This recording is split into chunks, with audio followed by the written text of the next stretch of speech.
Hello, good morning to 10th class students. हमने मुख्य खाद्यान्न फसलें पढ़ी। इससे पहले हमने मोटे अनाज पढ़ा और उसके पहले हमने मुख्य फसलें पढ़ी, भारत में कौन कौन सी फसलें बोई जाती हैं। उसके बाद है आज हमारा बागवानी फसलें। तो बागवानी फसलों में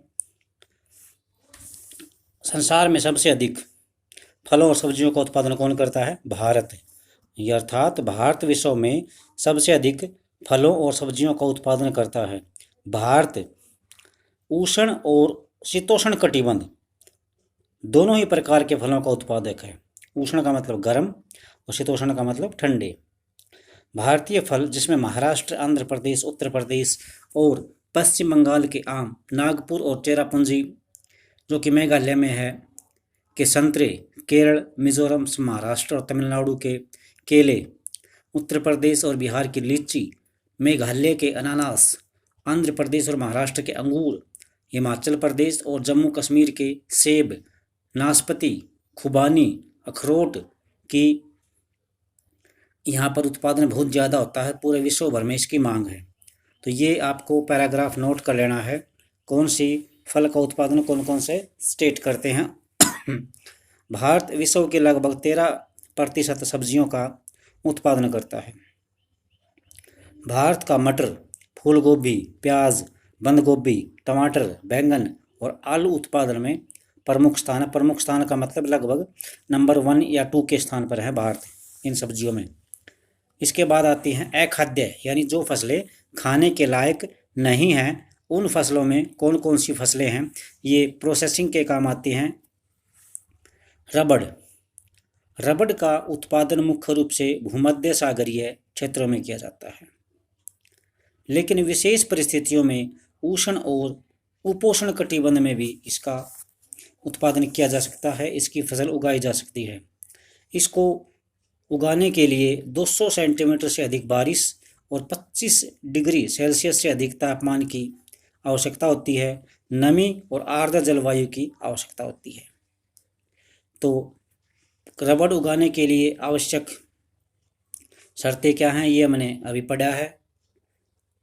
शीतोष्ण, उष्ण और उपोष्ण क्षेत्र में इसकी फसल उगाई जाती है। 200 सेंटीमीटर से अधिक बारिश, 25 डिग्री सेल्सियस से अधिक टेम्परेचर और नमी और आर्द्र वाली जलवायु। रबड़ का उपयोग भिन्न प्रकार के रबड़ उत्पादों के लिए कच्चा माल के रूप में किया जाता है। इसे मुख्य रूप से केरल, तमिलनाडु, कर्नाटक, अंडमान निकोबार द्वीप समूह और मेघालय में गारो पहाड़ियों में उगाया जाता है। मेघालय में कहाँ उगता है ये? गारो पहाड़ियों में। प्राकृतिक रबड़ के उत्पादन में भारत का विश्व में 5वां स्थान है। अब है रेशेदार फसलें। रेशेदार फसलों में आपको पता होना चाहिए कि क्या क्या आता है। कपास, जूट, सन और प्राकृतिक रेशम भारत में उगाई जाने वाली 4 मुख्य रेशेदार फसलें हैं। मान लो ये प्रश्न आ जाता है आपके, भारत में उगाई जाने वाली 4 मुख्य रेशेदार फसलों का नाम लिखें, तो क्या लिखेंगे आप? कपास, जूट, सन और प्राकृतिक रेशा। इनमें से पहले 3 यानी कपास, जूट और प्राकृतिक रेशा, सन, कपास, जूट और सन मिट्टी में फसल उगने से प्राप्त होती हैं। चौथा जो है रेशम का कीड़ा जो है वो कोकून से प्राप्त होता है, जो कि मलबरी पेड़ की हरी भरी पत्तियों पर पलता है।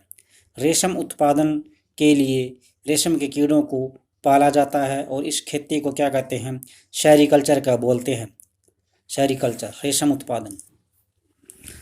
ये यहाँ पर पूरे प्राकृतिक रबड़ का उपयोग दिखाया गया है। मोटर गाड़ी और टायर और ट्यूब में कितना चलता है? 44.5%। साइकिल, टायर और ट्यूब में 13.3%। ऊंट गाड़ी में 6, जूते और चप्पलों में 11.2%। रबड़ की नली और पेटी 6.1 और रबड़ का फोम 5.1, गद्देदार वस्तुएं 5.1 और अन्य 8.7। तो ये रबड़ का यूज दिखा रखा है, इसको याद कर लेना भी। फिर है कपास। कपास से आप भली भांति परिचित होंगे। कपास के पौधे का मूल भाग, कपास के पौधे का मूल स्थान भारत को माना जाता है। यानी कपास की जो उत्पत्ति हुई थी कपास के पौधे की, वो भारत से ही हुई थी। यही से विश्व के अन्य क्षेत्रों में इसका प्रचार प्रसार हुआ। कपास का उपयोग मुख्य रूप से सूती कपड़ा उद्योगों में किया जाता है कच्चे माल के रूप में। कपास उत्पादन में भारत का विश्व में तीसरा स्थान है। कौन सा स्थान है? थर्ड। दक्कन पठार के शुष्क भागों में काली मिट्टी कपास उत्पादन के लिए उपयुक्त मानी जाती है। इस फसल को उगाने के लिए उच्च तापमान, हल्की वर्षा या सिंचाई, 210 पाला रहित दिन और खिली धूप की आवश्यकता होती है। यह खरीफ की फसल है। तो कपास उगाने के लिए आवश्यक जो दशाएं हैं वो ये हैं भी जो अभी बताया था। उच्च तापमान, हल्की वर्षा या सिंचाई, 210 पाला रहित दिन और खिली हुई धूप की आवश्यकता पड़ती है। यह खरीफ की फसल है और इसे पककर तैयार होने में 6 से 8 महीने लगते हैं। महाराष्ट्र, गुजरात, मध्य प्रदेश, कर्नाटक, आंध्र प्रदेश, तमिलनाडु, पंजाब, हरियाणा और उत्तर प्रदेश कपास के प्रमुख उत्पादक राज्य हैं। इसके बाद है भी जूट। जूट को सुनहरा रेशा कहा जाता है। 1 नंबर का क्वेश्चन है ये। सुनहरा रेशा किसे कहा जाता है? जूट। जूट की जो फसल है, जूट की फसल बाढ़ के मैदानों में जल निकालने के लिए जल निकास वाली उर्वरक मिट्टी में उगाई जाती है, जहां हर साल बाढ़ से आई नई मिट्टी जमा हो जाती होती रहती है। इसके बहने के समय उच्च तापमान की आवश्यकता होती है। इसके बढ़ने के समय उच्च तापमान की आवश्यकता होती है। पश्चिम बंगाल, बिहार, असम और उड़ीसा तथा मेघालय इसके प्रमुख उत्पादक देश हैं। ये लाइन इंपॉर्टेंट है। एक पहले छोटा प्रश्न बन चुका है। सुनहरा रेशा किसे कहा जाता है? जूट को। इसके प्रमुख उत्पादक राज्य पश्चिम बंगाल, बिहार, असम और उड़ीसा, मेघालय। इसकी क्या क्या यूज होता है इसका? बोरियां, चटाई, रस्सी, तंतु, धागे, गलीचे, दूसरी दस्तकारी की वस्तुएं बनाने में किया जाता है। इसकी उच्च लागत के कारण और कृत्रिम रेशों और पैकिंग सामग्री विशेषकर नायलॉन की कीमत कम होने के कारण बाजार में इनकी मांग कम हो जाती है, क्योंकि दूसरे प्रोडक्ट आ चुके हैं, नायलॉन वाले आ गए हैं और दूसरी वस्तुएं आ गई हैं। इनका प्रचलन कम हो गया, धीरे धीरे लोग इनका यूज कम करने लगे हैं। नेक्स्ट टॉपिक हमारा प्रौद्योगिकी और संस्थागत सुधार। जैसा कि पहले बताया जा चुका है कि भारत में कृषि हजारों वर्षों से की जा रही है, परंतु प्रौद्योगिकी और संस्थागत परिवर्तन के अभाव में लगातार कृषि संसाधन के प्रयोग से कृषि का विकास रुक सा गया है और से गतिमंद हो गई है। सिंचाई के साधनों का विकास होने के बाद भी देश में एक बहुत बड़े भाग में अभी भी किसान खेती बाड़ी के लिए मानसून और भूमि की प्राकृतिक उर्वरता पर निर्भर है। यानी इतना हमारा देश विकसित हो गया है हर चीज़ में, लेकिन खेती के लिए आज भी कई जगह ऐसे हैं जहाँ पर केवल बारिश पर ही निर्भर रहा जाता है और भूमि की उपजाऊ शक्ति उसी पर डिपेंड करती है। बढ़ती हुई जनसंख्या के लिए यह एक महत्वपूर्ण चुनौती है। जनसंख्या की तेज गति से हो रही वृद्धि का दबाव सहने के लिए और 60% से अधिक लोगों को आजीविका का साधन उपलब्ध कराने वाली कृषि के लिए आवश्यक है कि इसमें आवश्यकता अनुसार महत्वपूर्ण तकनीकी एवं संस्थागत सुधार किए जाएं। यानी कृषि में जनसंख्या बहुत ज़्यादा बढ़ गई है, तो कृषि से सभी जीव जंतुओं को और मनुष्यों को गुजारा करने के लिए इसमें महत्वपूर्ण तकनीक और संस्थागत सुधार किए जाने चाहिए।